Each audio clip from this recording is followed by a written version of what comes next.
ఏపీలో కూటమి ప్రపంచానికి వైసీపీ కుదేలైంది. ఘోర పరాజయం చవిచూసింది. రాష్ట్ర చరిత్రలో ఎన్నడూ లేని ఫలితాలు, విశ్లేషణలను సైతం విస్మయపరిచాయి. ఇంతటి కూటమి హవాలోను వైసీపీ తరపున సీఎం జగన్తో పాటు మరో 10 మంది గెలుపును సొంతం చేసుకున్నారు. ఎదురుగాలిని తట్టుకుని నిలబెట్టారు.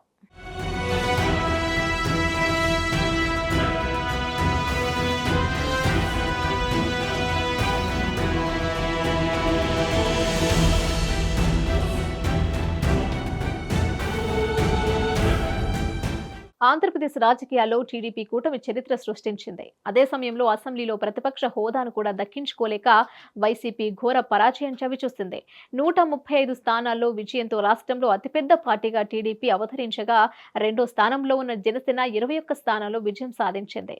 అధికార వైపాక కేవలం 11 స్థానాల్లో మాత్రమే గెలుపొందింది. దీంతో రాష్ట్రంలో 3వ స్థానానికి దిగజారింది.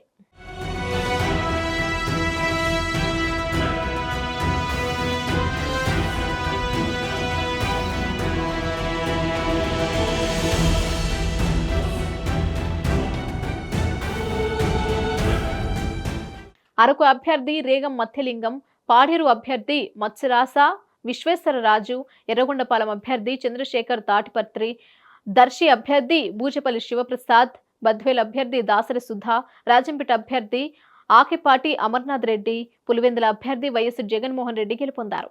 వీరితో పాటు మంత్రాలయం అభ్యర్థి వై బాలనాగిరెడ్డి, ఆలూరు అభ్యర్థి బి విరూపాక్షి, తంబళ్లపల్లి అభ్యర్థి పి ద్వారకనాథ్ రెడ్డి, పుంగనూరు అభ్యర్థి పెద్దిరెడ్డి రామచంద్రారెడ్డి మాత్రమే కూటమి హవాను తట్టుకుని గెలవగలిగారు.